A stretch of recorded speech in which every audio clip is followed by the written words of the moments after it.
तो आज हम लोग है जो क्लास 10th का जो है सब्जेक्टिव स्टार्ट कर चुके हैं बाबू। तो आप लोग बढ़िया से देखिएगा। हम लोग हिंदी से स्टार्ट किए, ठीक है। हिंदी से हम लोग स्टार्ट किए हैं। हिंदी का जो पहला जो काव्य खंड है, यानी हिंदी में हम लोगों को दो भाग है। एक तो है आपका कोच बाबू, तो एक है जो गद्य खंड है और दूसरा क्या है, काव्य खंड है, ठीक है। तो हम लोग काव्य खंड से स्टार्ट कर चुके हैं। तो काव्य खंड का पहला चैप्टर अब हम लोग अब हम जो ऑब्जेक्टिव सब्जेक्टिव पढ़ेंगे, सब्जेक्टिव के बाद ऑब्जेक्टिव करेंगे। या हर विषय के आप सब्जेक्टिव लाएंगे, उसके बाद है जो ऑब्जेक्टिव लाएंगे। तो आप लोग बढ़िया से देखिएगा, ठीक है, और मन लगा कर पढ़िएगा। एक एक पॉइंट को समझाया जाएगा, हर एक चीज़ों को बारीकी से बताया जाएगा। और जो भी जो है मेन जो ऑब्जेक्टिव बनने लायक है उसको हम कोच कर दें बाबू, हाईलाइट कर दें, जिससे देखो इस प्रकार से कुछ है ना।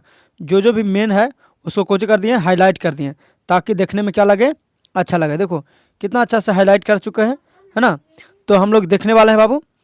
तो कहता कुछ है, तो सबसे पहले हम लोग कोचिंग के बारे में पढ़ेंगे। तो जो लेखक है, यानी सबसे पहला चैप्टर का नाम है राम नाम बीनू बिरथे जगी जन्मा। इनका जो कवि है वो गुरु नानक जी हैं। कौन है? कवि गुरु नानक जी हैं। आज हम लोग कवि परिचय देखेंगे। कवि परिचय मतलब क्या होता है? कवि परिचय मतलब होता है कि कवि यानी जो कवि हैं गुरु नानक जी हैं, उनका कहाँ जन्म होता है, कहाँ घर है, कहाँ द्वार है, इन सभी चीज़ों के बारे में देखेंगे। हर एक लाइन जो किताब में लिखा गया है, एक भी लाइन स्किप नहीं करेंगे, लाइन बाय लाइन हम लोग पढ़ने वाले हैं। अगर आप लोगों के पास किताब है तो आप किताब लेकर बैठ जाइएगा और देखिएगा बारीकी से कि कहाँ कौन से है जो छूटा है, या जहाँ समझ में नहीं आता वो कमेंट कीजिएगा। अगर ऐसे पीडीएफ चाहिए तो आप लोगों को पीडीएफ भेज दिया जाएगा, चाहे ऑब्जेक्टिव हो चाहे सब्जेक्टिव हो, सभी का चीज़ को पीडीएफ कोच कर दिया जाएगा, भेज दिया जाएगा। तो कहते हैं राम नाम, यानी अब हम लोग पहले हेडिंग समझते हैं कि आखिर हेडिंग में क्या बोलना चाहते हैं कभी। तो कहते हैं राम नाम। राम नाम मतलब कि राम के नाम। बीनू, बीनू मतलब होता है कि बीना, है ना। बीनू मतलब बीना। और बिरथे, बिरथे मतलब होता है व्यर्थ। बिरथे मतलब क्या होता है? व्यर्थ होता है। और क्या कहते हैं? जगी, जगी मतलब होता है जग। जगी मतलब क्या होता है? जग। और जन्मा मतलब जन्म लेना। यानी कवि कहना चाहते हैं क्या कि अगर कोई व्यक्ति इस जग में, इस संसार में जन्म लिए हैं और राम का नाम नहीं लेते हैं, अर्थात भगवान का नाम नहीं लेते हैं। अब ऐसा जरूरी नहीं है कि तुम रामे का नाम लो। राम कहने का मतलब कि भगवान का भी नाम ले सकते, कोई भी भगवान हो। सबकी अपनी अपनी भगवान होता है, कोई अल्लाह का, कोई ईश्वर का, कोई शंकर का, कोई कृष्ण का। सब अपना अपने भगवान को क्या करते हैं? नाम लेते हैं। तो वही कहते हैं कभी कि अगर कोई व्यक्ति इस संसार में, इस जग में जन्म लेता है और जन्म लेकर राम का नाम नहीं लेता है, तो उसका जन्म लेना इस जग में क्या माना जाता है? व्यर्थ माना जाता है। क्या है? इस जग में इस जन्म लेना क्या है? व्यर्थ है। यानी तो कहते हैं, तो समझ गया हेडिंग। हेडिंग कौन कह रहा है बाबू कि राम नाम बीनू बिरथे जग जन्म। अगर कोई व्यक्ति जग में जन्म लिया है और राम का नाम नहीं लेता है तो उसका जन्म लेना क्या है? व्यर्थ है। तो हेडिंग समझ गया। अब हम लोग पहले कवि के बारे में जानेंगे, उसके बाद जानेंगे यानी कि कविता में क्या कहते हैं। तो चले देखते हैं। कहता गुरु नानक जी का जन्म 1469 ईस्वी में तलवंडी ग्राम, जिला लाहौर। जो मुख्य बात है उसको हम हाईलाइट कर दिए, अपना कॉपी में भी नोट कर सकता है कि गुरु नानक जी का जन्म कब हुआ, कौन सा स्थान पर हुआ, है ना। तो कहते हैं गुरु नानक जी का जन्म कब हुआ। तो कहते हैं गुरु नानक का जन्म 1469 ईस्वी में तलवंडी ग्राम, जिला लाहौर में हुआ था। इनका जन्म स्थान नानकाना साहब कहलाता है। ये पूछा जाता है कि इनका जन्म स्थान क्या कहलाता है? नानकाना साहब कहलाता है, जो अभी कहाँ है बाबू? पाकिस्तान में पड़ता है। इनका पिता का नाम कालू चंद खत्री थे और माता का नाम क्या था? तृप्ता देवी था। पिता का नाम क्या था बाबू? कालू चंद खत्री था, जबकि माता का नाम तृप्ता देवी, और पत्नी का नाम क्या था? सुलक्षणी देवी था। कहते हैं इनके पिता इन्हें कोचिंग में लगाना चाहते थे। तो इनके पिता व्यवसाय में लगाना चाहते थे। व्यवसाय मतलब कि व्यापारी कराना चाहते थे, व्यापार कराना चाहते थे। लेकिन इनको जो मन है, किंतु इनका मन है जो कोचिंग में लगा, भक्ति की ओर अत्यधिक झुकता गया। इनका मन है, इनका पिताजी व्यापार में लगाना चाहते थे, बिजनेसमैन बनाना चाहते थे, लेकिन इनको मन लगता था कोचिंग में, भक्ति में मन लगता था। इन्होंने हिंदू मुसलमान दोनों को समान धर्म का उपासना पर बल दिए। इन्होंने हिंदू और मुस्लिम दोनों को एक समान दृष्टि से देखे, यानी कहें कि दोनों हिंदू रहे चाहे मुस्लिम रहे, दोनों एक क्या है? एक समान है। कहते हैं वर्णाश्रम व्यवस्था और कर्मकांड का विरोध करके निर्गुण ब्राह्मण भक्ति धारा का प्रचार किए। ये भी पूछा जाता है, हाईलाइट किया है। यानी रंग कम है तो उससे। कहता है निर्गुण भक्ति धारा का, यानी इन्होंने किसका प्रचार किया? निर्गुण भक्ति धारा। अब भक्ति जो होता है दो प्रकार के, एक होता है सगुण भक्ति, ये वाला कलर नहीं ठीक लग रहा है तो रुक जाइए, ब्लैक ले लेते हैं, ठीक है। एक होता है कौन सा बाबू भक्ति? तो एक भक्ति होता है सगुण भक्ति। एक भक्ति कैसा होता है? सगुण भक्ति होता है। और एक होता है जो निर्गुण भक्ति होता है। कैसा भक्ति होता है? निर्गुण। सगुण में क्या है? सगुण भक्ति हम उसको कहते हैं कि जो भगवान को तो मानता है और उसके साथ साथ मूर्ति पूजा करता है, उसको कहते हैं सगुण भक्ति धारा। एक होता है निर्गुण भक्ति धारा, जो भगवान को तो मानता है लेकिन मूर्ति पूजा में विश्वास नहीं करता, उसको कहते हैं निर्गुण भक्ति धारा। जैसे कहने का मतलब कि कोई व्यक्ति है कि भगवान को घर ही से बैठकर नाम ले लेते हैं, तो वो होता है निर्गुण भक्ति धारा। एक व्यक्ति है कि मंदिर में जा करके भगवान तर 1 घंटा सीताराम सीताराम करा, तो वो होता है सगुण भक्ति धारा, ठीक है। तो ये किसका प्रचार करते थे? निर्गुण भक्ति धारा का। यानी इन्होंने मूर्ति पूजा में विश्वास नहीं रखते थे, कहते थे कि मूर्ति को पूजने से क्या होता है, भगवान का नाम लेना है तो घर पर ही बैठ के भी लिया जा सकता है ना। तो कहते हैं कि कर्म कांड का विरोध करते थे और निर्गुण भक्ति धारा का प्रचार किए। अगला कहते हैं गुरु नानक ने व्यापक देशाटन किए। व्यापक देशाटन, देशाटन का अर्थ होता है, देखो अगर हिंदी हमसे पढ़ रहा हो तो हर एक बात को जानो ताकि आगे भविष्य में तुम इस हिंदी का टीचर बन सकता है, टीचर, है ना। तो देशाटन, देशाटन मतलब होता है कि विभिन्न देशों में घूमना, पर्यटन करना, यानी घूमना फिरना, ये होता है देशाटन। और इन्होंने देशाटन क्या किए? तो मक्का से मदीना तक की यात्रा किए। यानी इन्होंने है जो मक्का से चलकर मदीना तक, मक्का मदीना नाम का एक शहर है, कहाँ? दुबई में पड़ता है। तो जिस प्रकार से हम लोग जो है ना बाबा धाम जाते हैं, जैसे कहाँ जाते हैं? सुल्तानगंज से बाबा धाम लेकर जाते हैं जल, ठीक उसी प्रकार से मुस्लिम धर्म में क्या होता है कि इन लोग है जो मक्का से चलकर मदीना तक यात्रा करता है, पैदल यात्रा चलता है, बहुत भीड़ लगता है। ये दुबई में पड़ता है, बहुत हजारों लाखों की संख्या में जो वहाँ मुस्लिम लोग जाते हैं यात्रा करने, जैसे हम लोग बाबा धाम जाते हैं ना सावन के महीना में, उसी प्रकार से इन लोग है जो जाते हैं मक्का मदीना। तो ये इनका है जो एक पवित्र स्थल माना जाता है मक्का मदीना। आगे कहते हैं कि मुगल सम्राट बाबर ने भी इसी से इसकी भेंट हुआ था, यानी इनका जो गुरु नानक जी का भेंट का इससे हुआ था। तो मुगल सम्राट, कौन सा सम्राट? मुगल सम्राट बाबर से। तो ये ऑब्जेक्टिव पूछा जाता है कि बताओ गुरु नानक का किनकस से भेंट हुआ था? तो गुरु नानक को बाबर से भेंट हुई थी। कहता है कि गुरु नानक ने सिख धर्म का परिवर्तन किए। देखो सिख धर्म का परिवर्तन करने का मतलब कि इन्होंने पहले सिख धर्म थे, उसके बाद अपने धर्म को क्या कर लिए? परिवर्तन कर लिए। तो यानी कहने का मतलब कि जो व्यक्ति एक धर्म से दूसरे धर्म में चला जाता है उसको कहता है परिवर्तन। क्या करना? परिवर्तन करना। जैसे मान लें कि हम लोग हिंदू हैं, ठीक है, और हिंदू से कोई चीज ग्रहण कर लिए, मुस्लिम धर्म अपना लिए, तो उसको कोई कहेंगे कि धर्म परिवर्तन कर लिया, बस। तो इन्होंने सिख धर्म का परिवर्तन किए थे। ये ऑब्जेक्टिव पूछा जाता है कि बताओ गुरु नानक जी ने है जो किस धर्म का परिवर्तन किए थे? तो सिख धर्म का। आगे कहते हैं कि गुरु नानक ने पंजाबी के साथ साथ हिंदी में भी कविताएं लिखी। गुरु नानक जो है पंजाबी के साथ साथ कोची में बाबू हिंदी में भी कविताएं लिखे। आगे कहते हैं कि इन्होंने हिंदी में ब्रज भाषा और खड़ी बोली दोनों का मेल है। देखो बाबू ये है जो आप लोगों के लिए सब्जेक्टिव स्टार्ट कर दिया गया है, तो आप लोग अपने दोस्तों के पास शेयर कर दीजिएगा। अगर वीडियो अच्छा लगता है तो लाइक कीजिएगा। अगर पीडीएफ चाहिए तो आप लोग कमेंट में लिख दीजिएगा, पीडीएफ प्रोवाइड कर दिया जाएगा, ठीक है। तो अगर वीडियो अच्छा लगता है तो लाइक कीजिएगा ज़रूर। तो कहते हैं आगे कि दोहा के कहाँ चल गया? हाँ, खड़ी बोली में दोनों में मेल है। इनके भक्ति और विनय के पद बहुत ही मार्मिक है। इनके दोहों के जीवन के अनुभव उसी प्रकार गूंथे हैं जैसे कबीर के रचनाओं में है, लेकिन कबीर का उलटवासी शैली नहीं अपनाए। देखो कबीर दास जी जो है हमेशा, इन्होंने तो गुरु नानक जी हैं कबीर दास जैसा लिखते थे, ठीक है, लेकिन कबीर दास जैसा उलटबानी शैली इनमें नहीं था। जैसे उलटबानी कैसे मतलब? उलटबासी शैली कहने का मतलब ये हुआ कि जैसे कबीर दास जी हमेशा लिखते थे कि बरसे कम्बल भीगे पानी, तो उल्टा हुआ कि ना? नहीं बाबू, कम्बल बरसेगा भीगेगा पानी, कि बरसे पानी भीगे कमल, तो ये होगा सीधा।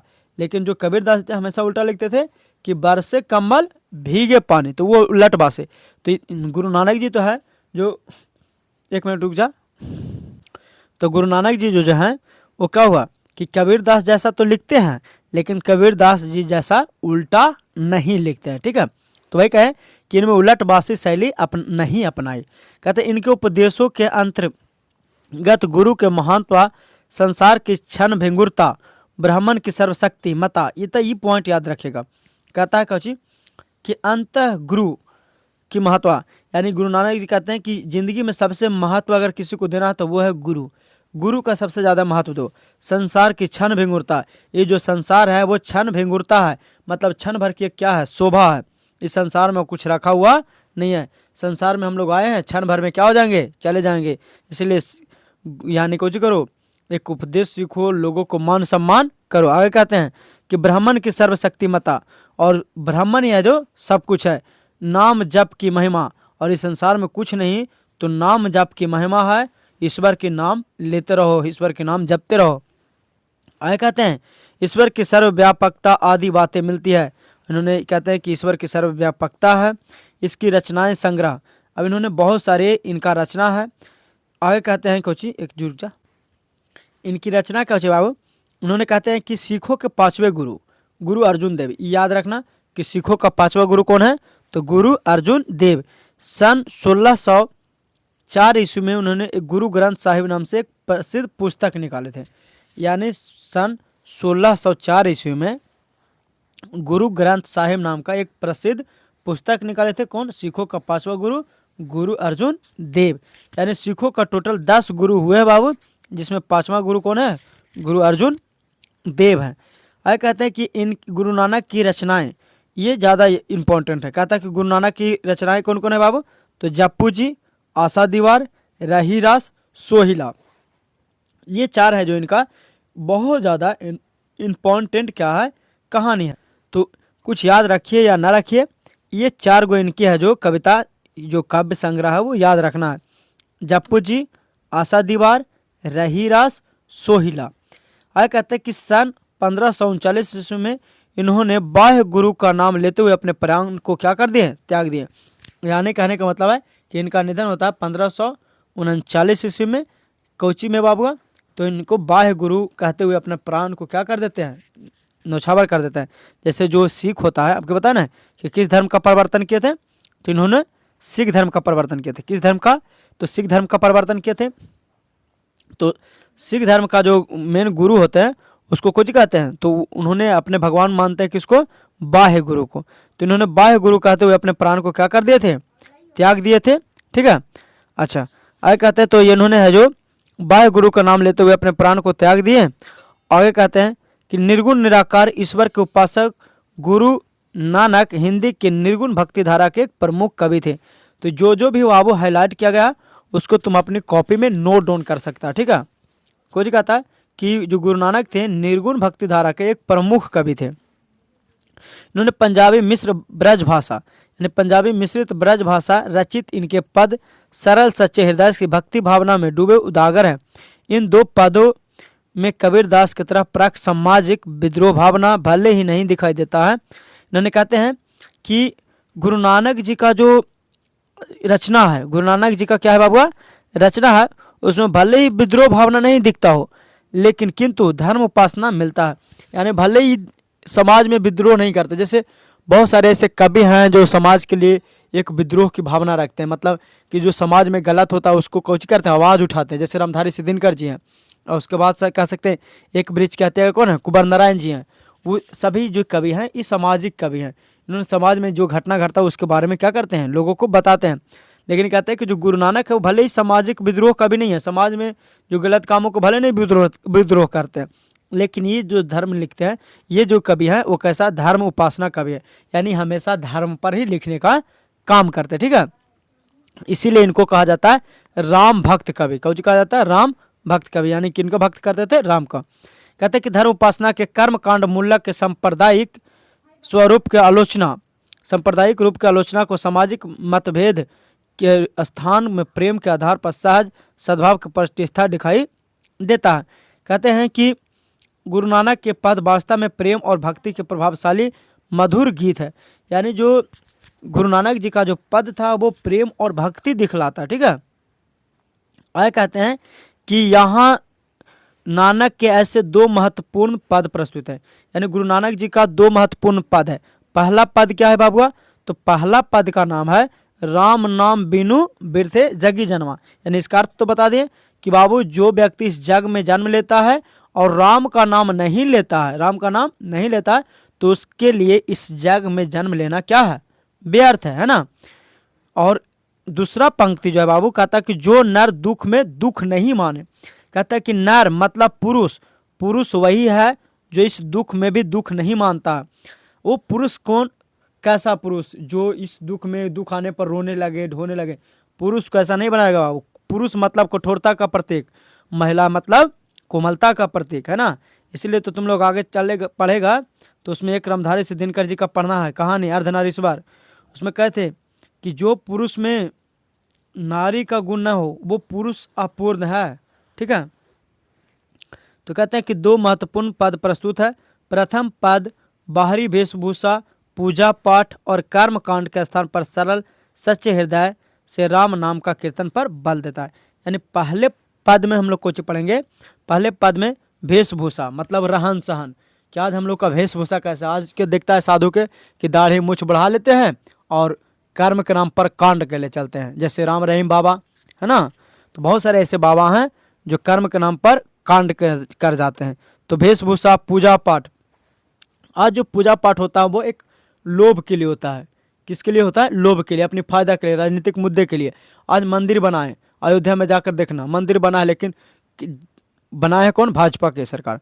अब उसमें क्या है कि जहाँ तहाँ पूरे कमल छाप कमल छाप, तो इसमें क्या है, एक अपना राजनीतिक मुद्दा चमकाया गया।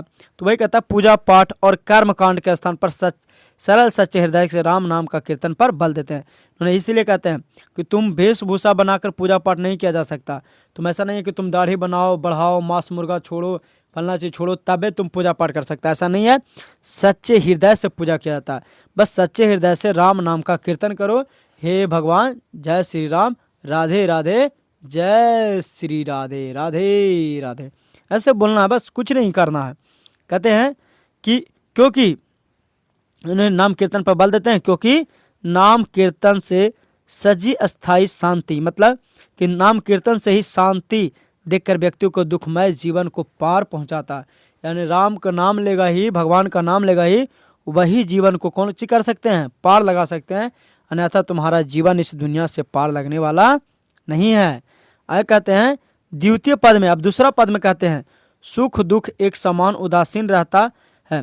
यानी कहते हैं द्वितीय पद में कि नर वही है, नर वही है मतलब पुरुष, पुरुष वही है जो दुख रहे या सुख रहे, दुख सुख में दोनों में क्या होता है? एक समान यानी उदासीन रहता है, न्यूट्रल रहता है, वही असली पुरुष है। पुरुष को दुख में या सुख में रोना या उछलना नहीं चाहिए।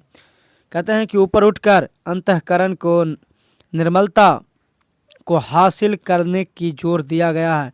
संत कवि गुरु की कृपा प्राप्त कर इस गोविंद को एकाकार हो जाने की प्रेरणा लेते हैं। और गुरु नानक जान में कहते हैं कि हे गोविंद, गोविंद मतलब होता है भगवान, कहता है हे भगवान हमको आप में ऐसा मिल जाना हम चाहते हैं। मतलब कि गुरु नानक जी अपने आप को कहते हैं हे भगवान हम आप में ऐसे मिल जाना चाहते हैं जैसे पानी और पानी को मिलाने पर एक हो जाता है, ठीक उसी प्रकार से आपके में हम क्या होना चाहते हैं? मिल जाना चाहते हैं। और मिलकर क्या होना चाहते हैं? एक होना चाहते हैं। तो ये था बाबू कोची कवि परिचय। अगर आप कहिएगा तो कवि परिचय का जो मेन पॉइंट है उसको कोच कर दिया जाएगा, आपको है जो PDF प्रोवाइड कर दिया जाएगा। ठीक है, तो टेलीग्राम चैनल से हमारा जुड़ जाएगा, वहाँ पर भेज दिया जाएगा। और इस जो मेन पॉइंट है उसको आपने कॉपी में नोट डाउन कर लीजिएगा, या वीडियो को ही रोक करके नोट डाउन कर लीजिएगा। ठीक है, बाकी कल हम लोग पढ़ेंगे कुछ बाबू कि आखिर कविता में क्या कहते हैं लेखक, और उसके बाद हम लोग सब्जेक्टिव लाएंगे, सब्जेक्टिव के बाद लाएंगे ऑब्जेक्टिव, और फिर इस चैप्टर को क्या कर देंगे? ख़त्म कर देंगे। तो फिर मिलते हैं अगले एपिसोड में। टाटा, बाय बाय, गुड बाय, गया, मैं चला, आप समझे।